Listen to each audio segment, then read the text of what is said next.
वरना आने वाले दिनों में हम एक लम्हा भी न सोचेंगे। एडमिनिस्ट्रेशन को चीमारी डालते हुए मैदान में उतरकर ओनर का हक दिलाने का से एक लम्हा भी हम नहीं सोचेंगे। आपका नाम? मेरा नाम मोहम्मद अनवर शाह, कर्नाटक दलित माइनॉरिटी सेना जिला अध्यक्ष बिदर। हाँ बोलिए। ये हमारी ज़मीन है, ये खादिमा है। हम यहाँ के पुराने मैलूर के और इनलीगल तरीके से इन लोग यहाँ पे कब्जा कर रहे हैं। ये हमारी ज़मीन हमको चाहिए, होना चाहिए। ये ज़मीन हमारी है। बोलो बोले। अस्सलाम वालेकुम। ये जगह हमारी है, ओड मैलूर के हमें खादिमा है, ये मखदूमा शकीन के हमारी जगह हमारे को दे दिए। दे डालो हमारी ज़मीन हमारे को दे डालो 2 एकड़। हम है बोलो। बोली नहीं। अस्सलाम वालेकुम। सबसे पहले पूरे मीडिया का मैं शुक्रगुजार हूँ जो यहाँ आए हमारी बात सुनने के लिए।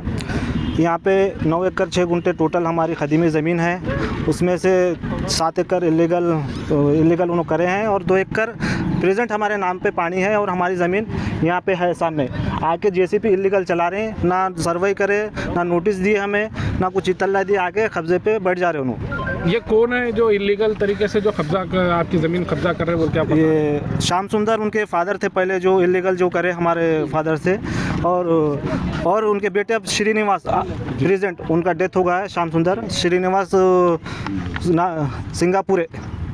और हमारे पास उनके इलीगल्स डॉक्यूमेंट्स भी है जो करे, जो हमारे दादा की ज़मीन, दादा के नाम पे पानी, फार्म नंबर 10 दादा का, और उन्होंने 3rd पर्सन से रजिस्ट्री करके, और तहसीलदार के पास हम गए तो तहसीलदार 6 साल से मोटिशन नहीं दिया वो ज़मीन का, और 6 साल के बाद वो मोटिशन देता है कि मोटिशन नंबर तुम दो, हम तुम्हारे को मोटिशन देते हैं। ऑफिशियली रिकॉर्ड हमारे घर रहते उसको कहीं को पूछते थे, ऑफिशियली रिकॉर्ड उसको पूछ रहे हैं। तहसीलदार हमारे को रिकॉर्ड नहीं दे रहा, हम जो भी ऑब्जेक्शन कर रहे हैं, ऑब्जेक्शन कर रहे तो उसका कोई रिप्लाई नहीं दे रहे, ना हमारा आर्गूमेंट ले रहे, सीधा काम आगे बढ़ाते जा रहे हैं, या पैसे खा के कर रहे हैं, ऑफिसर क्या कर रहे हैं नहीं मालूम, ना सर्वे कर रहे हैं आगे। हमारे को अभी 2 एकड़ हमारे नाम पे प्रेजेंट पानी है और हमारी ज़मीन यहाँ पे सामने निकलती है, आगे सर्वे करके ऑफिसर को बोल रहे हैं हम आगे सर्वे करके दे के काम चालू करना, ये हमारा ऑफिसर से। वरना अगर नहीं दिए तो हम डीसी ऑफिस के सामने हम पूरे हमारा ख़ानदान जाके भूख हड़ताल करते। ये जो ज़मीन का इशू है कितने दिन से चल रहा है, कितने साल? ये अभी हम तकरीबन 10-12 साल से चल रहा जी। हाँ, तकरीबन 10-12 साल से चल रहे हैं। खुली ज़मीन थी, हम हमारी ज़मीन है बोले तो हम इसमें रह गए, क्योंकि हमारे पास हम करके खाने वाले हैं, हमारे पास उतना अमाउंट नहीं था। अभी हमारे जेसीबी चलने से हम आगे रुका रहे। अब हमारी एडमिशन बात नहीं सुनने से अब आप मीडिया के ज़रिए हम ये बात पहुंचाना चाह रहे हैं, पॉलिटिशियन के दबाव में कर रहे बोल के सुनने में आ रहा, इसमें पॉलिटिशियन भी इन्वॉल्व है। हमारी गुजारिश है कोई भी गरीबों का हक मत मारो, हमारा हक मुझे दीजिए। जी अभी तक आप खामोश क्यों रहे? जी अब खुले ज़मीन है, हमारे पास उतना ये नहीं था, हम ऑलरेडी उन्होंने इलीगल करे सो हमारे को नहीं इन्फॉर्मेशन नहीं थी। इन्फॉर्मेशन लगने के बाद हम ऑलरेडी कोर्ट में केस डाले हैं, हमारे पास हाई कोर्ट में केस चल रहा है, और आपको ये बताते हाई कोर्ट में केस भी पेंडिंग डाले सो अभी चल रहा है। तो पट्टा लाइन है? ये पट्टा लाइन है, ना टेनेट का ना कोई इनामी ज़मीन है, पट्टा लाइन है हमारी। तो अब ये जो मखदूम आशिकीन दरगाह के लिए जी ज़मीन जो है, हाँ, कितने एकड़ है वो वक्फ बोर्ड ऑफिसर कहते हैं 4 एकड़ है, या सर्वे हुई या नहीं हुई? आप अभी कौन सी भी सर्वे नहीं हो रही, वक्फ बोर्ड की दरगाह के ताल्लुक से वक्फ बोर्ड ऑफिसर का काम है वो, और हमारी ज़मीन के लिए हम लड़ने हैं। बिल्कुल अभी कौन सी ज़मीन का भी सर्वे नहीं हुआ, यहाँ पे आके सर्वे करके एग्जैक्ट लोकेशन दे के हमारे को लोकेशन देना हमारी एक विनती है। एडमिनिस्ट्रेशन डिपार्टमेंट से क्या डिमांड रही है आपकी? वही आके सर्वे करके हमारी ज़मीन जिसका ज़मीन जहाँ निकल रहा है वहाँ सर्वे करके हमारी ज़मीन हमको निकाल के देना। हमारे को तो हम सामने आती है, हमारे को पूरा ये है, हमारे पुरखाओं की ज़मीन है। आपके पास पूरे प्रॉपर डॉक्यूमेंट्स हैं? जी बिल्कुल, कासरा पानी से 54 से हमारे पास है, और उन्होंने 65 में इलीगल तरीके से 7 एकड़ हटा दी। अभी 2 एकड़ प्रेजेंट हमारे नाम पे है, 9 एकड़ 6 गुंठे प्रॉपर ज़मीन हमारी, 9 एकड़ 6 गुंठे से मैं 7 एकड़ इलीगल से। आपका नाम? मेरा नाम मोहम्मद रोशन शाह जो है। तो हमारा एडमिनिस्ट्रेशन से गुजारिश है, कल ओनर ऑलरेडी रिसेंटली ओनर मान्य तहसीलदार साहब को, मान्य डीसी साहब को, मान्य एसपी साहब को, मान्य एडीएलआर साहब को, कंसल्ट पीएसए साहब को, कंसल्ट सर्कल साहब को ऑलरेडी लेटर दे चुके। एडमिनिस्ट्रेशन ओनर का हक दिलाने में कामयाब होना, अगर ओनर का हक दिलाने में एडमिनिस्ट्रेशन नाकाम हुआ, हमारे तरफ से एडमिनिस्ट्रेशन को चीमारी डालने के सिवा कुछ और चारा नहीं है। ओनर देखिए साहब, जगह ओनर की, ओनर जगह पर आको बैठता है, उठता है, चलता है, तू क्यों आया, तेरे पाँव काट दूं, तेरी गर्दन काट दूं, ये बात नहीं होती, क्योंकि पानी क्लियर है, ज़मीन क्लियर है। ये ज़मीन रोड फेस की जो ज़मीन देख रहे हैं आप, ये ओनर की ज़मीन है। हम की तरफ से कुछ वीडियो बनाएगा तुम? साहब वीडियो नहीं, ओनर अल्लाह मियाँ की गई है, गौर गरीब है, ओनर को उतना सब नहीं मालूम, ओनर डर रहा है, देख सकते हैं आप। हम नहीं थे, ओनर के मुँह से सुने से है, लिहाजा आप देख सकते हैं इनकी खुद कितनी बड़ी दादागिरी चल रही है। ज़मीन उनकी किधर आती है उनको खुद को नहीं मालूम, थर्ड पर्सन ओनर के ज़मीन में घुस रहा, जबकि उनके नाम पे पानी है, सब है, कासरा पानी से लिंक है उनका डॉक्यूमेंट्स। तो हमारा एडमिनिस्ट्रेशन से मुतालिबा है, चाहे वो डीसी साहब हो, तहसीलदार साहब हो, एडीसी साहब हो, एडीएलआर हो, डीडीएलआर हो, जगह पे आना, स्पॉट वेरिफिकेशन करना, जगह सर्वे करना, टोटल सर्वे करके ये 2 एकड़ 11 गुंठे तो ज़मीन इनकी रोड फेस को है, रोड फेस की ज़मीन छोड़ना, जिसकी ज़मीन कहाँ है उनको वो दे देना। इलीगल तरीके से इलीगल एक्टिविटीज़ कर कर जिस तरीके से ज़मीन में आ रहे, ये बड़ी शर्मनाक बात है। ये गौर गरीब को धक्का पहुंचाने की बात है, गौर गरीब के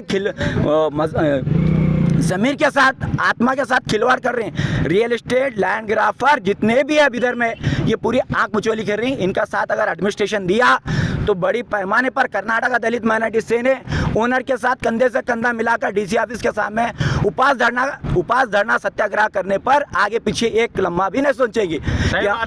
ये वक्फ अदालत ने एक लेटर दिए थे, तो उसमें वक्फ बोर्ड ऑफिसर कह रहे हैं कि इसकी इंक्वायरी चल रही है, तो आप वक्फ बोर्ड का क्या कहना चाहेंगे?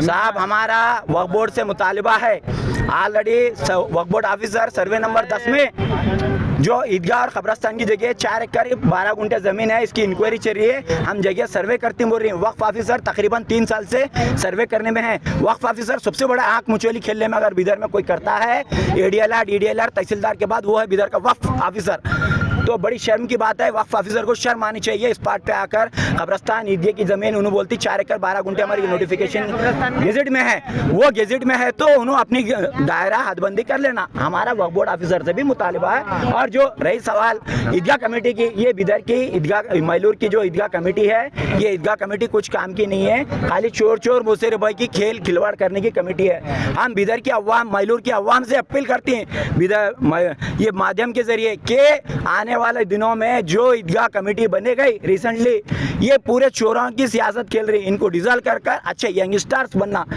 आगे लगाम अगर संभालना है तो यंग स्टार के हाथ में लगाम आना। ईदगाह कमेटी भी कायम रहेंगे, कब्रस्तान भी कायम रहेगा, ओनर का हक ओनर को मिलेगा, जिसका हक है जगह सर्वे होंगी, जिसका हक कहाँ है उन्हें वहाँ लेंगे। सर ये जो आप आरोप लगा रहे हैं ईदगाह कमेटी पे, ये क्या बुनियाद पे आरोप? साहब हम तकरीबन 4 दिन से कंटिन्यू ईदगाह कमेटी को, मैं खुद कर्नाटक दलित माइनॉरिटी सेना का जिलाध्यक्ष, आप एक रिसेंटली 3 दिन पहले बैक देखिए आप, केपी न्यूज़ का स्टेटमेंट है, ऑलरेडी माध्यम में ऐसा है। वक्फ ऑफिसर को हम बुलाने के बाद ईदगाह कमेटी कब्रस्तान में आकर पंच वेरिफिकेशन करते, उन्होंने उनके मुंह से खुबले सो है कि ईदगाह और कब्रस्तान की जगह 4 एकड़ 12 गुंठे है। जब है तो गेजेट में क्यों नहीं है? पानी इम्प्लीमेंट क्यों नहीं हुआ? पानी इम्प्लीमेंट नहीं हुआ, क्यों नहीं हुआ? उसके बाद इन्हों के अब तक क्या सो गए थे क्या वक्फ बोर्ड वाले? कमेटी के साथ मिलकर क्या आग मुचोली कह रहे हैं? ईदगाह कमेटी को बजट आया तो क्या वक्फ ऑफिसर और ईदगाह कमेटी क्या मिलकर दावत कर लेनी क्या रोज? ये क्या है? तमाशा बना दी, हमारे को बड़ी शर्म आ रही है। बिदर में सिर्फ लैंड ग्राफर एडमिनिस्ट्रेशन आग मुचोली निकलना इमीडिएटली, माननीय एसपी साहब से हमारा अदबन गुजारिश है, इमीडिएटली लैंड ग्राफरों के ऊपर और जो इलीगल एक्टिविटीज़ कर ज़मीन में इलीगल घुस रहे, सिंगापुर है, नागराज, श्रीनिवास और श्याम सुंदर के जो 2 बेटे हैं, इनके ऊपर इमीडिएटली 420 FR होना। लैंड ग्राफर में जो एक्ट बढ़ता है, एसपी साहब हमारा आपसे रिक्वेस्ट है, लैंड ग्राफरों के ऊपर जो एक्ट बढ़ता है वो एक्ट के तहत उनके ऊपर इमीडिएटली एक्शन लेना, वरना आने वाले दिनों में कर्नाटक दलित माइनॉरिटी सेना ओनर के कंधे से कंधा मिलाकर मैदान में ओनर का हक दिलाने के वास्ते दलित माइनॉरिटी सेना मैदान में उतरेंगी। ये वक्फ बोर्ड की ज़मीन 4 एकड़ है या 8 एकड़ है? यहाँ कंफ्यूज मीडिया वालों को ये हो रहा है, कोई 4 एकड़ बोल रहा है, कोई 8 एकड़ बोल रहा है, ये है क्या रियलिटी? साहब परसों वक्फ ऑफिसर आए थे, ये 4 एकड़ 12 गुंठे हमारी वक्फ बोर्ड गेजेट में है बोल रहे हैं, हमारे हिसाब से 8 एकड़ 12 गुंठे, जब उनकी गेजेट में 4 एकड़ 12 गुंठे है तो उनकी गेजेट के हिसाब से उन्होंने काम करना, सर्वे उनकी ईदगाह और कब्रस्तान की जगह को सर्वे करके उनकी 4 एकड़ 12 गुंठे का दायरा कर लेना। ऑलरेडी हम बाउंड्री बना दें, वो बाउंड्री बनाए साहब उन्होंने, लेकिन वो प्राइवेट सर्वे करने के बाद 3.25 एकड़ जमीन निकली है। ये बड़ी शर्म की बात है, वक्फ बोर्ड ऑफिसर को बड़ी शर्म की बात है, ईदगाह कमेटी के लिए भी बड़ी शर्म की बात है। ये जमीन ईदगाह और कमेटी की जो ज़मीन है, ये शाह बिरादरी की ज़मीन है, इनकी ओन मिल्कियत है। आज शाह बिरादरी के साथ अन्याय इंसाफ हो रहा है, ये बड़ी मैलूर वालों के लिए भी शर्म की बात है। आज शाह बिरादरी के साथ कंधे से कंधा मिलाकर ठहरे, आने वाले दिनों में कब्रस्तान भी बचता है, आने वाले दिनों में ईदगाह भी बचेगा इंशाअल्लाह ताला। हमारी माध्यम वालों से रिक्वेस्ट है, माध्यम के जरिए एडमिनिस्ट्रेशन से रिक्वेस्ट है, इमीडिएटली एडमिनिस्ट्रेशन काम सही तरीके से, अच्छी तरीके से क्लियरली काम करना और जगह पूरे सर्वे होना। अब ऑलरेडी जेसीबी चल रहा है, इसके बारे में साहब आप देख सकते हैं ये जेसीपी कैसा इलीगल तरीके से इलीगल एक्टिविटीज़ कर जगह जेसीपी में साफ कर रही हैं, और जो ओनर की जगह है 1 एकड़ 7 गुंठे 1 एकड़ 4 गुंठे इस जगह में भी आकर इलीगली एक्टिविटीज़ कर रहे हैं। यहाँ पर प्लाट डालने का आप देख सकते हैं, प्लाटिंग का निशाना भी डाले सो है। तो इसका मतलब क्या है, ओनर शाह बिरादरी का है बोलते क्या फ़कीर है, बोलते क्या फ़कीर के ऊपर इतना जुल्म करना क्या जायज़ है? हिंदू